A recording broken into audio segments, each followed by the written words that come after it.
नमस्कार दोस्तों, जैसा आप सभी जानते हैं हम लेज़र फिज़िक्स पढ़ रहे हैं और लेज़र फिज़िक्स का आज हमारे पास लेक्चर नंबर 3 है।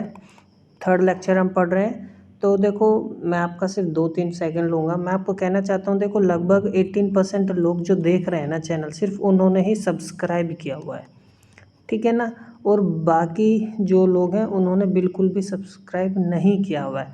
तो यदि आप लोगों को लगता है कंटेंट अच्छा है तो आप सब्सक्राइब कीजिए, नहीं तो आप मुझको कमेंट में बता सकते हैं क्या क्या खामियां हैं। मैं कोशिश करूंगा उसको सुधारने की। तो जिस तरीके का कंटेंट मैं आपको प्रोवाइड करा रहा हूँ आपको आसानी से कहीं मिलने वाला नहीं है, ठीक है ना। तो बिना समय गंवाए स्टार्ट करते हैं, समय बहुत कीमती होता है, ठीक है। तो आज का टॉपिक हमारे पास है principles of working of a laser. देखो, लेज़र में हम 2 लेक्चर जैसे मैंने बताया ऑलरेडी हम पढ़ चुके हैं, तो हमको एक आइडिया है लेज़र के बारे में, ठीक है ना। तो जो लेज़र का जो बेसिकली जिस प्रिंसिपल पर लेज़र वर्क करती है ना, तो हमारे पास 3 प्रिंसिपल्स होते हैं, 3 वेज होते हैं, 3 सिद्धांत जो हैं जिस पर लेज़र वर्क करती है। पहला होता है एब्जॉर्प्शन ऑफ रेडिएशन, दूसरा स्पॉन्टेनियस इमिशन और तीसरा होता है स्टिमुलेटेड इमिशन, ठीक है। तो आज हमें सिर्फ एब्जॉर्प्शन ऑफ रेडिएशन पढ़ेंगे और फिर उससे अगली क्लास में हम स्पॉन्टेनियस इमिशन और फिर हम स्टिमुलेटेड इमिशन, हम डिटेल्ड डिस्कशन करेंगे। ऐसा नहीं है कि सिर्फ इन टॉपिक्स को हम छुएंगे, ठीक है। तो आइए स्टार्ट करते हैं। तो पहला प्रिंसिपल हमारे पास एब्जॉर्प्शन ऑफ रेडिएशन, ठीक है। तो बेसिकली देखो, एब्जॉर्प्शन क्या होता है। Absorption of a radiation is the process by which electrons in the lower energy state absorbs energy from photons and jumps to the higher energy level. ये बहुत basic definition है एब्जॉर्प्शन ऑफ रेडिएशन की, जो आप 11th class से पढ़ते आ रहे हो, ठीक है ना। समझ में आया। अब देखो ध्यान से, ये हमारे पास क्या है, एनर्जी लोअर एनर्जी स्टेट है, ये क्या है, हायर एनर्जी स्टेट है, ठीक है ना। और ये एनर्जी लेवल है, तो ऊपर की तरफ एनर्जी बढ़ रहा है, ये E1 स्टेट हो गई और ये क्या हो गई, E2 स्टेट है। तो ड्यूरिंग एब्जॉर्प्शन, एब्जॉर्प्शन के दौरान क्या होगा, देखो यहाँ पर जो इलेक्ट्रॉन है ना, इसने क्या किया, फोटोन एब्जॉर्ब किया। ये इंसिडेंट फोटोन है जो मैंने बाहर से प्रोवाइड किया है, ठीक है ना। तो इसका जो एनर्जी है hν, किसने, इलेक्ट्रॉन ने एब्जॉर्ब किया और वो कहाँ चला गया, हायर स्टेट में। तो आप देख सकते हो आफ्टर एब्जॉर्प्शन इलेक्ट्रॉन कहाँ पहुँच गया, हायर स्टेट में, ठीक है ना। इसी प्रोसेस को हम क्या बोलते हैं, एब्जॉर्प्शन। अब एक बात ध्यान से समझना है आपको कि इस प्रोसेस को ना हम क्या बोलते हैं, इंड्यूस्ड एब्जॉर्प्शन या बोलते हैं स्टिमुलेटेड एब्जॉर्प्शन।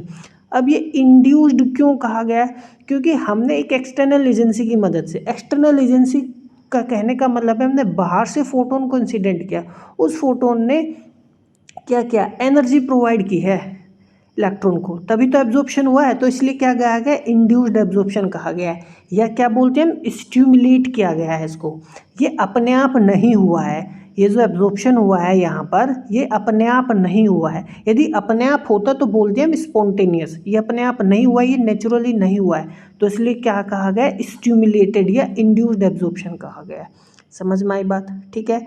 तो जो प्रोसेस होगा ये एब्जॉर्प्शन का, रेडिएशन का, ये तभी हो सकता है जब हम जो एनर्जी हम प्रोवाइड कर रहे हैं ना, तो वो एनर्जी 2 एनर्जी स्टेट के बीच का डिफरेंस हो। अब मान लो इस एनर्जी की स्टेट तो है 3 यूनिट और इस एनर्जी की स्टेट है 8 यूनिट, तो कितना डिफरेंस है, 5 यूनिट। तो यदि मैं 5 यूनिट एनर्जी प्रोवाइड करूंगा तभी एब्जॉर्प्शन होगा, अन्यथा एब्जॉर्प्शन नहीं होगा। तो वही मैं कह रहा हूँ, the absorption of radiation will ओकर इफ द एनर्जी जो होगा इंसिडेंट फोटोन का वो एग्जैक्टली मैच करे जो हमारे पास एनर्जी डिफरेंस है 2 एनर्जी लेवल के बीच का।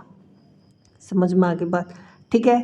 और जो हमारे पास लोअर एनर्जी स्टेट है, मान लो उसमें नंबर ऑफ पार्टिकल्स कितने हैं, नंबर ऑफ इलेक्ट्रॉन्स कितने हैं, N1, और जो हायर एक्साइटेड स्टेट है उसमें नंबर ऑफ पार्टिकल्स कितने हैं हमारे पास, N2। अब बात करते हैं हम rate of absorption, rate of absorption transition. देखो, the number of atoms per unit volume that undergoes absorption. तो जितने भी नंबर ऑफ एटम्स है यहाँ पे, अब मान लो यहाँ पर बहुत सारे इलेक्ट्रॉन्स हमारे पास प्रेजेंट हो जो अंडर क्या जा रहे हैं, ट्रांजिशन हो रहा है जिसमें, समझ में आए। क्योंकि हमारे पास क्या होगा, एक बहुत सारा सैंपल होगा, हम उस सैंपल पर बाहर से लाइट इंसिडेंट करते हैं, तो उस सैंपल में जो वो एटम्स होंगे वो क्या करेंगे, एक्साइट होंगे हायर स्टेट में। तो मान लेते हैं नंबर ऑफ एटम्स क्या है, पर यूनिट वॉल्यूम। तो नंबर ऑफ एटम्स जो है पर यूनिट वॉल्यूम, ठीक है ना, वो एब्जॉर्प्शन जा रहे हैं पर सेकेंड। समझ में आए, इसे ही हम क्या बोलते हैं, रेट ऑफ एब्जॉर्प्शन। क्या बोलते हैं, रेट ऑफ एब्जॉर्प्शन। समझ में आई बात, ठीक है। अब ध्यान से देखना है आपको, अब देखो ये जो n अपॉन में v है ना, इसको कैपिटल N से लिखा गया है, ये नंबर डेंसिटी है।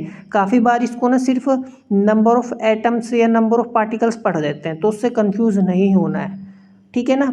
तो जो रेट ऑफ एब्जॉर्प्शन है वो क्या है, माइनस dN1 अपॉन में dt। अब ये डी डिफ्रेंशिएशन क्यों लिखा हुआ है, अब देखो लोअर एनर्जी स्टेट से कहाँ जा रहा है पार्टिकल्स, ऊपर की स्टेट में जा रहा है, तो डिफरेंस यानी चेंज हो रहा है ना टाइम के रेस्पेक्ट में, किस में चेंज आ रहा है n1 में, और वो क्या हो रहा है डिक्रीज हो रहा है, इसलिए माइनस साइन आया है। तो रेट ऑफ एब्जॉर्प्शन है, ये क्या है रेट ऑफ एब्जॉर्प्शन, और वो क्या कहते हैं हम इसको इंड्यूस्ड एब्जॉर्प्शन। तो जो रेट ऑफ एब्जॉर्प्शन है माइनस dN/dt है। अब जो हमारे पास एक्साइटेड स्टेट है, यहाँ पर N2 पार्टिकल्स आ रहे हैं, वो तो बढ़ रहे हैं ना, इंक्रीज हो रहे हैं, तो इसलिए देखो क्या है rate of change of N2 with respect to time, इसलिए यहाँ पर क्या है प्लस साइन है, वो इंक्रीज हो रहा है। तो ये दोनों बात एक ही है, जो रेट ऑफ एब्जॉर्प्शन है पहले लेवल में घट रहा है तो माइनस dN/dt लिख रहा है, इसमें बढ़ रहा है तो हमने इसको क्या लिखा dN2/dt, ठीक है। इन दोनों को हम इक्वल रख सकते हैं, ये ध्यान रखना, ये इंपॉर्टेंट है। ये एक बार क्या क्या 4 ऑप्शन दे दिए आप लोगों को और ये दे रखा है आपको, ठीक है ना। तो ये इक्वेशन किसको रिप्रेजेंट कर रही है, एक्चुअली में रेट ऑफ एब्जॉर्प्शन को रिप्रेजेंट कर रही है। तो यदि पता था तो जिसने वो कर दिया, नहीं तो नहीं, ठीक है। तो ये चीज़ें छोटी छोटी हैं, ध्यान रखना। अब ध्यान से देखो, तो जो हमारे पास स्टिमुलेटेड एब्जॉर्प्शन रेट है, ये किस चीज़ पर निर्भर करता है, number of atoms available in the lowest energy state, क्योंकि ट्रांजिशन कहाँ से होगा, लोअर एनर्जी स्टेट से एक हायर एनर्जी स्टेट में ही तो होगा। तो यहाँ पर नंबर ऑफ एटम्स कितने अवेलेबल है, तो एब्जॉर्प्शन रेट उस पर निर्भर करेगा, ठीक है ना। अब मान लो कमी है, यहाँ पर नंबर ऑफ एटम्स प्रेजेंट है, तो एब्जॉर्प्शन रेट भी तो कमी होगा। तो इसलिए कह रहे किस पर निर्भर कर रहा है, नंबर ऑफ एटम्स पर, as well as the energy density photon. जो बाहर से हम एनर्जी प्रोवाइड कर रहे हैं ना, वो एनर्जी डेंसिटी पर निर्भर करता है, समझ में आया, एनर्जी पर यूनिट वॉल्यूम, एनर्जी पर unit volume, energy density photon उसको क्या बोलते हैं, एनर्जी पर यूनिट वॉल्यूम को एनर्जी डेंसिटी बोलते हैं, ठीक है ना। जो हम एनर्जी प्रोवाइड कर रहे हैं उस पर निर्भर करता है, उस एनर्जी उन फोटोन की एनर्जी डेंसिटी पर निर्भर करता है, ठीक है। समझ में आई बात, क्योंकि उसी की वजह से ही तो एब्जॉर्प्शन होगा। वो जो एक्सटर्नल फैक्टर है जो इस यहाँ पर जो पार्टिकल है उसको स्टिमुलेट कर रहा है, उसकी वजह से ही हो रहा है। तो एब्जॉर्प्शन रेट इन दो चीज़ों पर निर्भर करता है, number of atoms in the ground state या लोअर एनर्जी स्टेट, और energy density of the incident photon. समझ में आ गई बात, ठीक है। तो rate of absorption directly proportional है number of particles in the lower energy state and energy density, समझ में आया। तो एनर्जी डेंसिटी को किससे लिखा गया है, ध्यान से देखो, रो से लिखा गया है, और म्यू क्या फ्रीक्वेंसी है। तो एनर्जी डेंसिटी फ्रीक्वेंसी पर निर्भर कर रहा है, फ्रीक्वेंसी के टर्म्स में लिया है, लैम्डा की टर्म्स में भी ले सकते हैं हम, तो उस तरीके से हमें ये लिखना पड़ेगा, ठीक है। समझ में। अब एक बात ध्यान रखना, काफ़ी बुक्स में ना एनर्जी डेंसिटी को यू से लिखा हुआ है ना, म्यू से, इसको म्यू बोलते हैं, ठीक है ना। तो काफ़ी बुक्स में ऐसे मिलेगा, काफ़ी बुक्स में ऐसे मिलेगा, तो निर्भर करता है आप किस तरीके से यूज़ कर ले, बस आपको कंसेप्ट पर ध्यान देना है, समझ में आया, ठीक है। अब ये प्रोपोर्शनलिटी का कांस्टेंट मैं यहाँ से साइन हटाऊंगा तो मेरे पास क्या आएगा B1O2। अब देखो ये चीज़ है क्या, अब इसको ना ध्यान से समझना है, इस चीज़ को समझने से पहले। तो देखो हमारे पास दो चीज़ होती है, एक तो होती है स्पॉन्टेनियस, क्या होती है स्पॉन्टेनियस, ध्यान से सुनना। एक होता है चीज़ स्टिमुलेटेड, क्या होता है स्टिमुलेटेड, स्पॉन्टेनियस जो नेचुरली ओकरिंग हो, जो अपने आप हो जाए, ठीक है ना। और एक होता है स्टिमुलेटेड जो एक्सटर्नल फैक्टर की वजह से हो, है ना, कोई एक्सटर्नल एजेंसी हो उसकी वजह से होती है, ठीक है। अब हम पढ़ेंगे आइंस्टाइन्स कोफिशिएंट। तो जो स्पॉन्टेनियस ट्रांजिशंस होंगे, जो ट्रांजिशंस अपने आप होंगे, उसके लिए हम आइंस्टाइन कोफिशिएंट वर्ड इस्तेमाल करते हैं ए, कैपिटल ए से, समझ में आया। जो स्टिमुलेटेड होंगे, क्या होंगे स्टिमुलेटेड, जो बाहर किसी की वजह से होंगे उसको हम डिनोट करेंगे बी से, समझ में आया। तो जो नेचुरली होंगे उसको कैपिटल ए से, कोफिशिएंट्स हैं ये मैं बता रहा हूँ, जिसको हम आइंस्टाइन्स कोफिशिएंट बोलते हैं, मैं डिटेल में डिस्कस करूँगा, बस आपको एक चीज़ बता रहा हूँ ताकि आपको आगे कन्फ्यूजन ना हो ए और बी में। तो जो स्पॉन्टेनियस होंगे नेचुरली उनको ए से, और जो स्टिमुलेटेड होंगे उसको बी से, ठीक है। अब यहाँ पर जो ये प्रोपोर्शनलिटी कांस्टेंट आया है, हमने क्या पढ़ा, स्टिमुलेटेड एब्जॉर्प्शन पढ़ा। तो स्टिमुलेटेड के लिए क्या है, कैपिटल बी, और कहाँ से 1 से 2 स्टेट में गया है, तो 1 से 2 में आया है, इसको में से 1 से कहाँ गया है, 2 में। तो ये रेट ऑफ एब्जॉर्प्शन आ गया हमारे पास, समझ में आया, कोई दिक्कत है। Rate of absorption minus dN1 upon में dt भी होता है और ये भी होता है। तो B1/2 क्या, प्रोपोर्शनलिटी कांस्टेंट, इसको क्या बोलते हैं, Einstein's coefficient of stimulated absorption या इंड्यूस्ड एब्जॉर्प्शन कहा जाता है।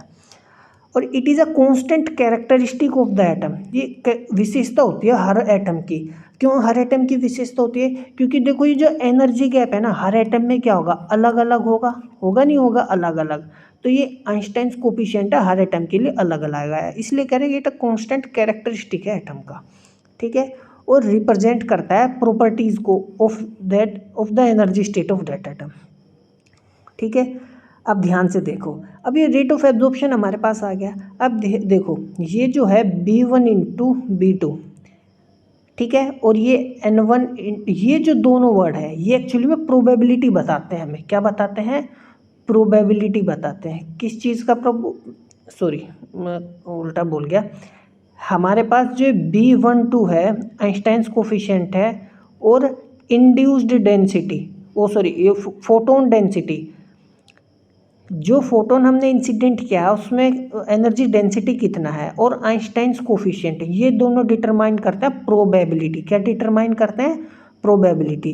तो B12 ये और ये क्या है हमारे पास, B12 और रो क्या है, प्रोबेबिलिटी कि एक स्टेट से दूसरे स्टेट में ट्रांजिशन होगा या नहीं होगा, क्या डिटरमाइन करते हैं, प्रोबेबिलिटी।